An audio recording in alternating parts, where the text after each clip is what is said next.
collapse of Cracker Barrel. Apparently, Cracker Barrel did some stupid stuff. Yo, what's up, guys? It's Benny. It has been too entertaining this week to follow the absolute slow motion train wreck of Cracker Barrel as they attempted to do a woke rebrand That's better. of a Christian Southern hospitality down home cooking institution, which I'm sure you have great memories at, and so do I. And they've desecrated it and vandalized it, and they destroyed their logo. They destroyed their dining experience, and they've now destroyed their company. It's looking like it may well be worse than what happened to Bud Light. We'll see what happens in the end. We're only a week in, but the destroyer of brands, the Grim Reaper, is knocking at the door of Cracker Barrel. His name is Robbie Starbuck, and he has done a full-scale investigation that will stun you. First, a really quick wrap-up before we get to Robbie's breakdown of what's truly happening inside of Cracker Barrel. One, Cracker Barrel redid their brand, obviously. Their woke CEO got dragged within an inch of her life. She's got the Rachel Maddow glasses, Keith Olbermann glasses. You see those glasses, you gotta run. Big, clunky, plastic frame glasses. Those people have problems. Their stock lost hundreds of millions of dollars. Then they got sued for discriminatory practices. Discriminatory practices saying we're going to incentivize the hiring of pretty much everybody who's not like a straight white guy. Right? Like, yeah, pretty much like betraying your clientele. And betraying also like the people who make your customer base work, right? The people who made your company work in the first place. Anyway, they're getting sued as along with just getting the kind of brand damage that you may well never recover from. And to top it all off, Cracker Barrel then attacks the fans. Oh, this is the worst move. Attacks the fans. Well, ladies and gentlemen, one of the fans of Cracker Barrel, Robbie Starbuck, somebody who lives in Tennessee, this is a brand that is based in Tennessee, decided to go in and do one of his full-scale investigations. I want to start off by breaking down this incredible nearly 20-minute video, and we have just short snippets we're going to play for you, and I encourage you to go and watch all of it on Robbie's channels, which will be linked in the description. But I want to break down like the main root of the parasitic infestation of this great American institution. It's the same root as ever. It is activists who wormhole their way in to these corporate structures, and then instead of selling biscuits and gravy, they push activism. They use the brand to push ads. It's totally parasitic, and just like a parasite, it feeds off the host like a tapeworm, kills it, and then it moves on. And that's exactly what happened at Cracker Barrel. This is what Robbie discovered. I want to start off here with Robbie giving you sort of a pedigree of how bad things are about to get for Cracker Barrel. This is the graveyard of Robbie Starbuck. For the last year, our movement has killed woke policies at some of the biggest companies on earth. And companies that fight us, that test us, they meet their economic demise. When we targeted Tractor Supply, they lost $2 billion in market cap. When we targeted John Deere, they lost 10. When we targeted Harley Davidson, they fought back for the longest out of any company until finally caving to us, and it has utterly destroyed them that they fought us. I can go on and on down a list. Now, which path will Cracker Barrel take? I don't know, and honestly, I don't particularly care because we've won. They just don't know it yet. You see, their options now are to apologize, fix this, have heads roll, and get back to sanity, in which case we win, or economic Armageddon. They'll stretch this out and have multiple horrific earnings reports as they realize people stop going to shop there and to eat there. Either way, we win. It's just a matter of choosing the easier fix-it path now or the more painful path later. The choice is theirs. So it's their time for choosing now, but we are not going to give our money to people who hate us, hate our values, and hate our country. A conservative can't give their money to Cracker Barrel. A Christian cannot give their money to Cracker Barrel. And so we won't. It's critical that we spread the word. Okay. I don't know what this guy is talking about, but I don't agree with the whole like, because that's a weird double standard thing to have of like, oh, do you eat at Cracker Barrel? Oh, then you're not really a conservative. The hell does that even mean? Oh, do you eat at Cracker Barrel? Then you hate Jesus. Make that make sense to me. Like, that makes zero sense. If you love Cracker Barrel's, old-timey candies, you might as well just spit in Christ's face. I mean, I know I'm using a little hyperbole here, but you can't tell somebody they're not Christian because they go eat at a restaurant they've been eating at for 40 years. That's not how this works. You can't tell somebody they're not Christian, period. That's not how being a Christian works. You can't tell somebody they're not a conservative because of what they eat. Being a conservative has everything to do with personal beliefs, political standings, political opinions. It doesn't have anything to do with where you get your hash browns. Okay, does that mean that now, like, okay, if you're a liberal, you have to eat at Cracker Barrel, and all the conservatives, they're going to meet up at Waffle House? You know, like, you know, the Cracker Barrel is going to have all the stupid shit on the walls, you know, regardless. And then all the conservatives will make a little semicircle around the jukebox. What are you talking about? Make it make sense to me. Okay, I'm going to go back a little bit. About this, so their money Make it to make Cracker sense. Barrel. And so we won't. It's critical that we spread the word about this so our friends and family know what's going on. And I don't care about monetizing this video. Take it, use it, clip it, post it anywhere you want. You can monetize it yourself for all I care. Take the evidence that I've put out, though, and make your own content. I don't care how you do it, but make sure you expose this company for who they really are. And to the good people employed at Cracker Barrel. Okay, first off, off that. A company is not a person. A company is run by people, but it is not a person. Companies exist for one thing: money. They exist to make money. And if they don't make money, then the company fails. But if the company dies, a person doesn't die. Okay? So a company doesn't have opinions. A company doesn't have beliefs. A company doesn't have ideas. A company is just an entity that has no being. It's not conscious. It has no soul. The people that work in the company do. And they're the ones that mold the company into what they want it to be. Okay? But don't say that the company is... That's not how that works. Sorry. But make sure you expose this company for who they really are. And to the good people employed at Cracker Barrel, I'm sorry this is happening, but I know many of you stand with us, and we stand with you. So that's the sort of meme of Robbie Starbuck, the graveyard of all the companies that he has been able to gut, and he has. He's the single most effective activist. He's the single most effective voice on anti-DEI in the world. Now Robbie goes in and starts talking about what actually happened at Cracker Barrel. And it begins, of course, with an obsession with alphabet propaganda.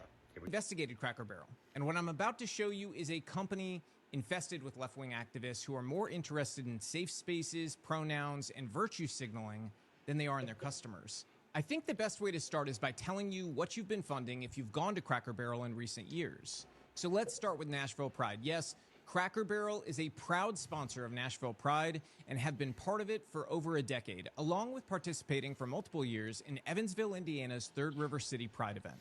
They even made LGBTQ+ rocking chairs for these Pride events, the same Pride rocking chair that they put front and center in their Tennessee corporate office and at their 2019 Managers Conference for the Cracker Barrel managers. That Tennessee corporate office I mentioned is located in a place called Wilson County, one of the most conservative counties that you will find in America. The fact that it's located there is important to this story because what's happened here is a microcosm of the parasitic operating procedure of left-wing activists. Like a parasite, they embed and spread. They don't just want to force their soulless, godless, hedonistic vision of the future onto blue hellscapes that their party controls. No, it's much more important to them that they shove it down into your towns, into your kids' schools, and into your way of life.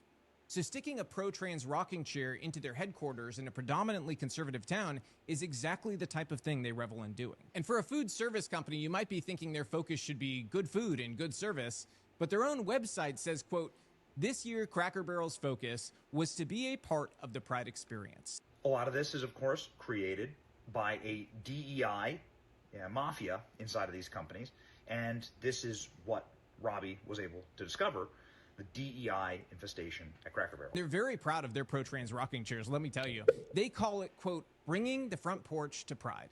And if you think that's out of alignment with their customers, well, you're right. But it doesn't end there.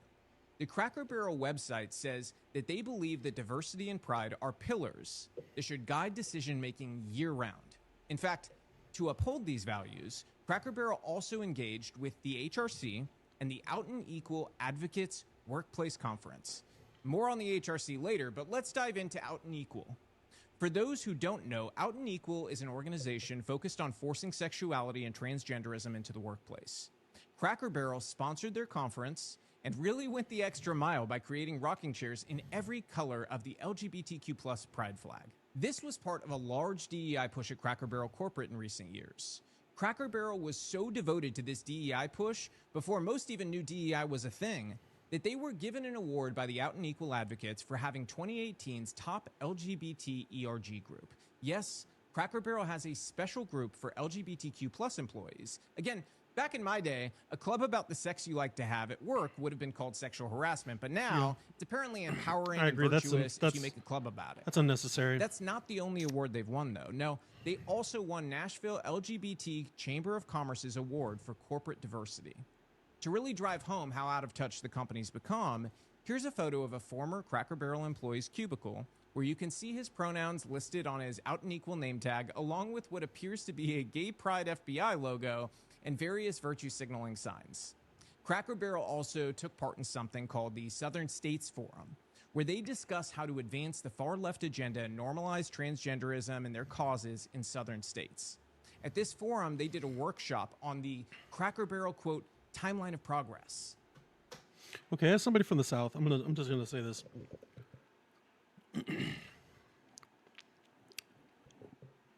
Nobody in the South cares if you're gay. Nobody, okay? It's not a Southern thing to hate gay people. It's a douchebag thing to hate gay people. And I don't know if anybody's noticed, but douchebags are from everywhere. There are douchebags in Louisiana. There are douchebags in Mississippi. There's douchebags in Idaho, Indiana, Minnesota, California, New York, Washington State, Washington, D.C. There are douchebags everywhere. Being anti-gay and not liking gay people is not a Southern thing. Southerners don't care if you're gay or not because it's your business. Just like I'm mostly sure that gay people don't care if I'm straight or not because it's my business. The only people who care about who's gay or who's straight or who's bi or who's trans are douchebags. And if you fall into one of those categories, I'm sorry, you're a douchebag, which is fine. Just understand you're making people look bad because they associate you with other people. We are not the same. You are a douchebag. I am a dick. There is a big difference. This is about advancing LGBTQ+ issues. So are you getting Cracker Barrel vibes yet? I doubt it, but buckle in, because the crazy train is just leaving the station. A lot of this is also driven by the Human Rights Council, which is, like, again, a mafia that threatens corporations that they must be woke, otherwise they're going to get a really bad human rights score. Okay, well, it's not how language works, but here we go. Cracker Barrel was totally owned lock, stock, and barrel by these people. Now back to the HRC. If you're not familiar with the HRC and you thought of Hillary Clinton, somehow the actual HRC is worse than Hillary. In fact, in the most Orwellian twist, their full name is the Human Rights Foundation. With such a name, you might expect them to speak up for trafficking victims, free speech, religious freedom, or maybe young girls who suffer from genital mutilation in third world countries. But again, you'd be wrong. They actually support the mutilation that left-wing activists call, quote, gender-affirming care for children. And yes, they support the hormones, the surgeries, all of it. The HRC also absolutely hates President Trump. And their president called President Trump a white nationalist who hates America during this last election. No, We can have a 34-time felony convicted wannabe white nationalist dictator in office. The HRC, they want workplaces pushing pronouns. Didn't Donald Trump like win a bunch of like awards for like inclusion and stuff back in the day? Like, I'm pretty sure that happened. Transgenderism, full medical coverage for transitions, and to fund pride events both inside the workplace and outside the workplace. In fact, in this image posted by a former Cracker Barrel employee, you'll see that they've sponsored the HRC's, quote, equality dinner for at least 10 years. They even got a shout out on stage from the HRC for their dramatic embrace of wokeness. In all of the ways, Cracker Barrel, I see you. I am so thankful that you are here because I have been wanting that hash brown casserole for a long time, and now I feel like I can go back and do it. I see you. I am just thrilled. Lock, stock, and Cracker Barrel. Just thought about that. Anyway, the rot came from a couple key employees, and Robbie was able to figure out who those were. Here we go. I remember that cubicle before? It belonged to a former employee who was actually a part of the HRC's Business Advisory Council in Washington, D.C. A very proud moment for Cracker Barrel executives, I'm sure. In fact, his LinkedIn says he's still on the council today. That employee, Steve Smotherman, was also the head of management training and development at Cracker Barrel for 15 years. That explains a lot. So this ideology has been permeating the company since as early as 2005. He left in 2020 to form a corporate consulting company and later to work for Out and Equal, no doubt to advance his cause in more workplaces. And if you think maybe the ideology left with him, you'd be wrong. Meet Rachel Campbell. She acts as the manager of training and development at Cracker Barrel. She's also similarly very excited about their LGBT rocking chairs. And it's important to note all of this similarly very... That was from 3 years ago. I'm just letting you know that. I don't know what the third plus means. Does that mean like for the third year in a row she's pinned it? I don't know. Very excited about their LGBT rocking chairs. And it's important to note all of this because these types of employees play a critical role in turning companies away from the values of their customers and moving the companies toward wokeness. That guy I mentioned, he is the archetype activist employee that fueled the rise of DEI in corporate America. When he was at the company, the HRC and Cracker Barrel were so tight that Cracker Barrel even brought in an HRC representative named Beck Bailey to do a training on transgenderism and pronouns. I'm sure this was extremely helpful with the rush of customers they have that want to be called by they, them, or zim-zer pronouns, because that's apparently the clientele they're after today. And some of the more shocking revelations here were about illegal immigrants. Swig Cracker break. Barrel, like, trying to defend illegal immigrants. I mean, like, do you know Cracker Barrel probably has the most conservative customer base of any restaurant in the world? And here they are defending illegal immigrants. It probably won't surprise you either at this point to find out that a vice president at Cracker Barrel attended the 2024 DEI Industry Roundtable, where she encouraged all employees to champion DEI, and not just those with DEI in their title or diversity in their title. The company had set up a diverse supplier program as well, focused on bringing DEI into how they select suppliers. They also partnered with Middle Tennessee Diversity Forum, and they worked with something called Conexión Americas.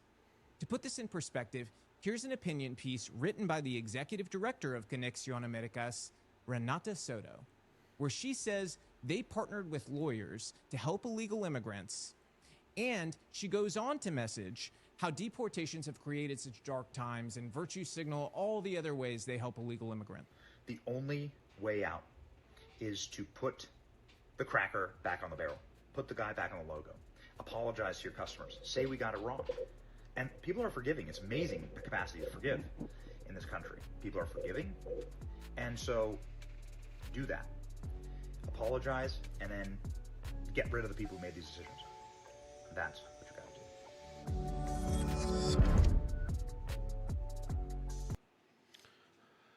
do. Okay. I have a slightly different opinion than this guy.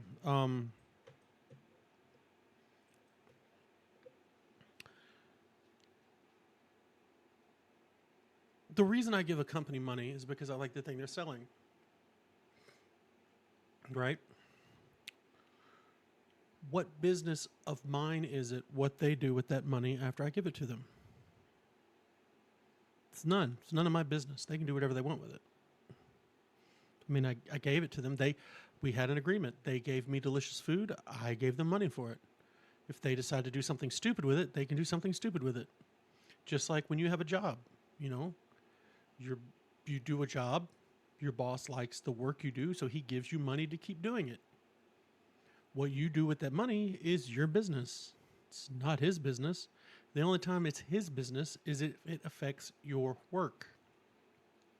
Same thing happens here. The only time that what they spend their money on applies to us if it affects our experience in the restaurant or the food we're given.